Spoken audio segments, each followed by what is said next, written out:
Imagine that there had never been a James Bond film before. Vodka martini. Shaken and stirred. Do I look like I give a damn? We really had to bring it back to basics. We really had to start over again. Your file shows no kills. It takes 2. They wanted to go back to Bond's roots, how they wanted to find a pure expression of who James Bond was. A high-stakes poker game at Casino Royale in Montenegro. 10 players, $10 million buy-in. Barbara and Michael said they wanted to go back to the book. You know, that, I immediately read the book, and that was interesting. First Fleming novel, and tells the story of Bond's first mission as a 007. Casino Royale is the sort of holy grail. It's a very brutal book. Of all the novels, it seemed the darkest. The security we had was going back to Ian Fleming, going back to the roots. The literary character and the film character are different. Ian Fleming created one of the most interesting, complex characters of the 20th century. Bond, certainly in that novel, is a rather dark character. He's not the same James Bond that we're kind of used to. There's no one quite like him. He's a soldier, he's a priest, he's a warrior. He is an unstoppable force. Bond has a 007, has a license to kill. He has to use his own judgment. He's incorruptible. He's a bit of a bastard, but boy, he's a debonair one. Can I get a bottle of chilled Bollinger Grand Année? And the Beluga caviar? With everything? Yes, with everything. And would that be for 2, sir? What? For 2? No, for 1. Actually, Bond was Ian. It was a surrogate version of himself, which he very cleverly invented and put himself into his books. There's a lot of Ian there, but not all Ian as it actually turned out. This was his fantasy figure. It was based on aspects of his own character that he would have liked to have accentuated. Bond looks in a mirror and sees himself, and the description is a description of Ian. This face that looked like Hoagie Carmichael with a comma of black hair falling over his forehead. Most of the thing that makes the books work is that they are highly personal essays in autobiography, really. All of Ian's prejudices, hopes, dreams. There's a definite autobiographical, but it's not all based on fact. Some of it on, I won't say fantasy, but maybe wishes. Ian Fleming was a rich kid, quite well educated, who had a very domineering mother who pushed him into various possible career paths. The family all called her M, and it's no coincidence, I think, that James Bond's boss is called M. He had an extremely heroic father who died a hero's death. He had to live up to him. He eventually ended up a journalist, which he was moderately successful at. He spent time in the city because that was the métier of his family, the banking Flemings. But he found himself as the personal assistant to the Director of Naval Intelligence during the Second World War. Ian Fleming did, during the wars, very good work, intelligence work. He was able to act as the eyes and ears of his boss, Admiral Godfrey, the Director of Naval Intelligence, and he proved a very skillful operator in his job. He began thinking, even during the war, of the perfect spy book that he was going to write. For the origins of Casino Royale go back to 1941. Ian Fleming and his boss, Admiral Godfrey, traveled to Portugal. They were on a mission that would eventually take them to the United States. But while in Portugal, Fleming sat down and gambled at a casino, the Estoril Casino. When they went to the casino, there were some Germans there who might have been German agents. And in Ian's fervid imagination, German agents they became. Ian went in there and he thought, wouldn't it be great if I were to take them on and actually to clean them out? And so they tried to play and beat these Germans. In fact, the Germans won. So I mean, a typical Ian thing, that things didn't work out. But he based his, in Casino Royale, he makes it work. After this trip to Portugal, Ian Fleming and Admiral Godfrey traveled to New York, and there they met at Rockefeller Center with Sir William Stevenson, who was head of the British Security Coordination. At this point, the United States is not in the war. It's 1941, but before Pearl Harbor. And while in New York, Fleming gets to watch Stevenson's men break into a safe inside the Japanese consulate in Rockefeller Center. Fleming later fictionalizes this incident for the novel Casino Royale, and he makes it where it's one of James Bond's first assassinations. From New York, Fleming travels down to Washington, D.C. While in Washington, Ian Fleming has a small but lasting impact on the history of espionage in America.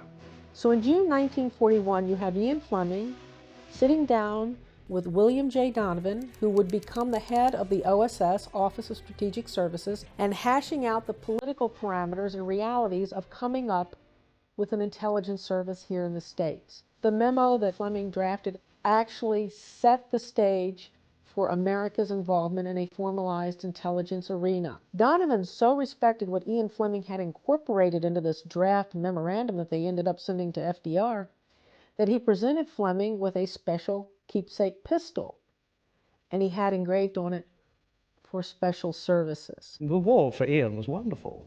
He's been in on so many things. He sent other people off to their death, which was something I think that troubled him too.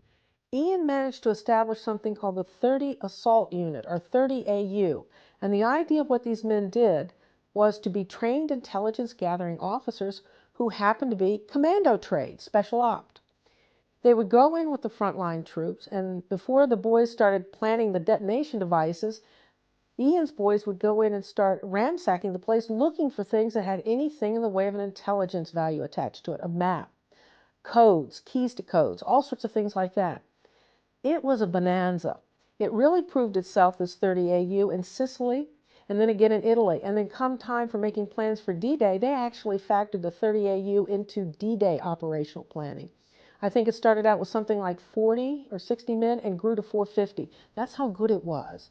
But Ian was one of these individuals that saw the strategic importance of intelligence. And with the end of the war, he found himself very much out on a limb. It seems that he might have been a bit disappointed that he wasn't kept on to be a member of the Secret Service, to be a member of MI6. He found himself foreign manager of the Sunday Times. And got himself a job on the Sunday Times, which is where I knew him. He negotiated a wonderful contract which gave him 3 months to spend time at the new house that he was building in Jamaica. Now this was GoldenEye. He was able in his late 30s to sort of carry on his really pre-war bachelor life. I ran into Mr. Fleming in Jamaica, and a great friend of mine was mad about Ian, and I thought he was treating her terribly. I said, "Mr. Fleming, I consider you a cad." And he said, "You're entirely correct, Mrs. Leiter, shall we have a drink on it?" And we never looked back. He was absolutely charming. Ian Fleming had had a long and somewhat controversial relationship with Lady Anne Rothermere. He had known her when she was single. He had known her when she was married to Lord O'Neill, who died during World War II. The relationship had continued after she got married to Lord Rothermere, the famous press baron. She became pregnant with Ian's child in 1951, and Lord Rothermere filed for divorce. Ian and Anne went to Jamaica, to his house, GoldenEye there, and as Ian awaited the divorce decree in January, February, and March of 1952, he sat at his desk every morning and wrote a novel, Casino Royale. Why did he write it? Who knows? He said that he did it in order to get over the fact that he was about to get married and to take his mind off such things. I think there's no question that Ian started writing these books to offset a very serious midlife crisis. And I think the idea of getting married and being suddenly tied to one woman after this life of womanizing that he'd had, that also was a shock, and all sorts of things were. It's difficult to know because Ian often said things with a tongue in his cheek. What we do know is that Ian Fleming had the core ideas for Casino Royale from the early years of World War II. He told his colleagues during the war that afterwards he was going to write the spy novel, 10 DOS spy novels. Now, why didn't he write the novel in 1946 or 47? I think the reason for that is that the events had taken place in World War II. Fleming was someone who lived in the present, not the past. Well, by 1951, we were at the heat of a new war, the Cold War, a war that would become the perfect setting for the introduction of James Bond. There was a great deal of apprehension, certainly in government circles, about the status of the Cold War at that time. Soviets had been successful in stealing American atomic secrets, allowing them to build an atomic bomb years before intelligence had predicted that they would have it.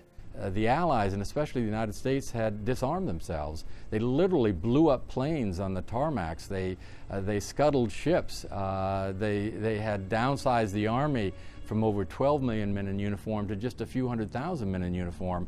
George Marshall predicted that if the Soviets set out and to launch an offensive from Eastern Europe, that they could arrive in Paris within weeks and that there would be nothing to stop them. It just didn't look as if things were going terribly well for either the United States or Britain. For those of us who grew up in the Cold War, the threat of a nuclear holocaust was ever present. Reading a James Bond book reminds you of the tension of international politics at that time and the feeling that we were in an undeclared war with the Soviet Union.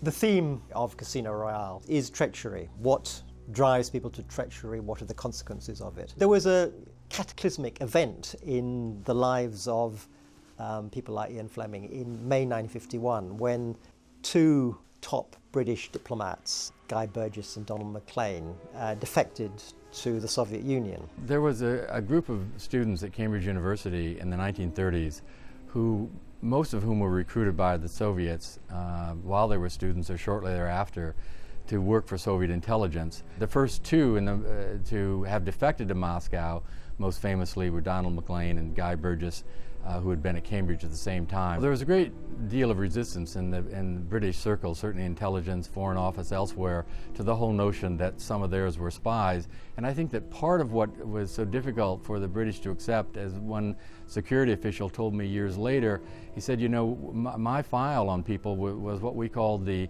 A and D file, the adultery and drink file, because those were the worst transgressions that we could imagine anybody from the upper classes committing. And the idea that you could have people who were born of title, of wealth, of privilege, that would then betray their country and betray their colleagues was simply not comprehended by the British. Ian Fleming zeroes in the novel anyway, on the sort of personal circumstances which led Vesper to betray her country. The Bond books were a sort of almost a willful British effort to build up the image of the British intelligence service, which had been seriously damaged by the defections of Burgess Maclean. You could say that James Bond represented the old school, or at least the best of the old school. And of course, that's what Ian Fleming represented himself. We felt powerless in the Cold War, and the James Bond stories were a fantasy in which there was a very smart and courageous and resourceful man, a very tough man, who was kind of on the inside and was saving us from something that we couldn't save ourselves from. They were stories about good versus evil, the West versus the Soviet bloc. There are many parallels between what's happening now and what happened in the 50s when Fleming was writing this. Certainly we've become a nation or nations of fear again. And that was very much the case in the early 50s. We knew there were the bad guys were out there. I guess it was the Soviet Union, it was communism. We just couldn't really see them or feel them. We just knew they were over there and they were going to do something, and they were surrounding us, and there were betrayals popping up here and there. It was a really unsettling time for everyone, and it's a really unsettling time now. It was probably Ian Fleming's good fortune, commercially speaking, that there was substantial doubt in the West at the time as to whether the West was winning the Cold War. In a time of doubt and uncertainty, he injected this character who was anything but doubt and uncertainty. Why has James Bond as a character survived all these decades? It is amazing. I mean, this is what's half a century. It's remarkable. I think it has to do with the enduring fascination with that kind of character, someone who can get his hands dirty yet somehow keep his soul clean. We want to believe that people like that are really out there. Ian Fleming represents a real quantum jump in espionage literature. He took the popularity of this kind of story to a new high once Bond had taken off and become really the market leader, I suppose, in popular fiction, not just espionage fiction. Everybody wanted to create their own James Bond. And if you remember in the 60s, one after another, people were creating these tough, smart, well-dressed secret agents who got into fights and had a lot of sex and drove terrific cars. Imitation is the sincerest form of flattery. John le Carré is not a great fan of Ian Fleming and tends to deride him. John le Carré, of course, was in MI6 before he resigned to write his books. Le Carré represents a reaction to James Bond in the context of, if you really think it's all shaken martinis, forget it. Let me tell you exactly what it's like. And these two views play off each other. They're very helpful for one another. You know, I'm a huge le Carré fan. And I think certainly that this Bond is influenced by him. Le Carré's world is very complex. And Bond wants his world to be very simple. And somewhere in the middle these two meet. But I don't think you ever can take away Bond's confidence. You can shake him, and you can shake him to his core. You can shake him right down to his bones. But you know he will recover. You know he'll pull himself out, and he'll do what he believes to be the right thing, even if it's the wrong thing in the moment. He will act. And well, le Carré's characters may have been paralyzed and been ruined because of it. This man will always come through for us.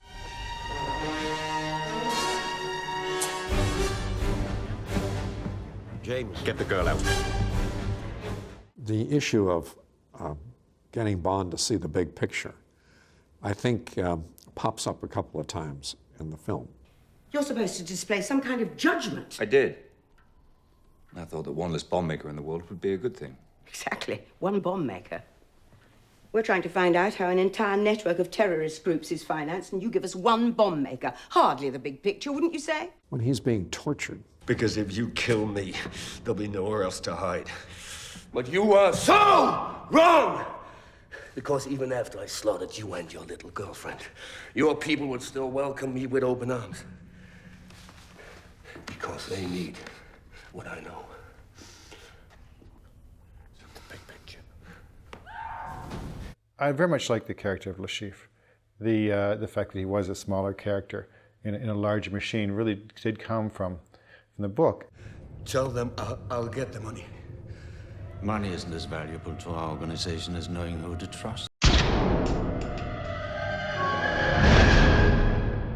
When Dick Maybaum and I were working on the scripts, that Cubby would often say, well, you know, you always go back to Fleming. And I think it's good advice. It's advice that we give to the writers from time to time, because it takes you back to the character, it takes you back to the situations that are what we might call Bondian situations. I guess there's some people that heard we were going to do Casino Royale and thought we would not do it well because we would shy away from the difficult things. And the important thing for us was, if you're going to do it, you had to do it close to the novel. The two things we said that we absolutely had to keep from the book, no matter what, was the torture scene, which is in many ways Bond's chrysalis. The moment that he understands that what he's doing is about life and death, that he actually may die, and he's put to the ultimate test. And the other thing was the final line in the book. Bitch is dead. It defines him in terms of his emotions and his emotional life, that he basically closes the door on his emotional life. He understands at the end of Casino Royale that he can never have the kind of normal romantic life, emotional life, that most people are able to have because of his job.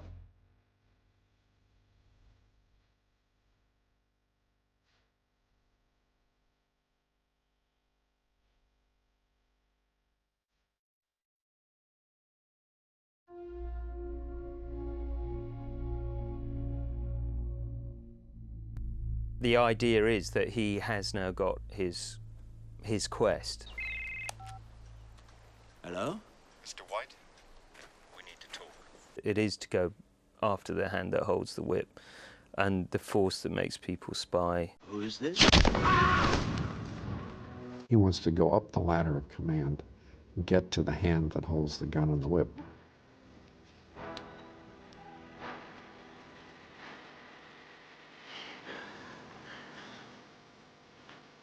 The name's Bond. James Bond.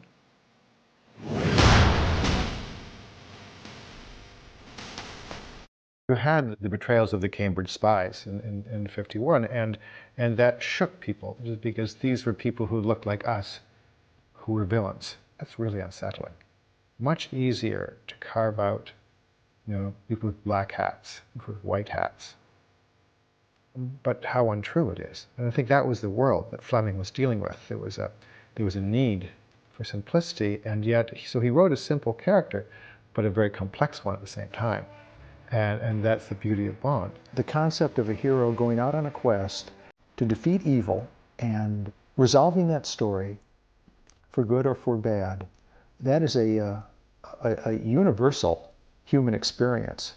And that is one that I think Ian Fleming tapped into and exercised as well as any writer in the 20th century. When I started to write fiction, what I wanted to do, my aim was to give my readers the kind of pleasure that I had got from Ian Fleming's books, because that was the greatest pleasure I'd ever had in literature, was the James Bond stories. They were just 10 times as good as anything else that I'd ever read. I still read Fleming all the time, and as many times as I've read the books, every time I read them, I find them so entertaining and so witty and clever and exciting.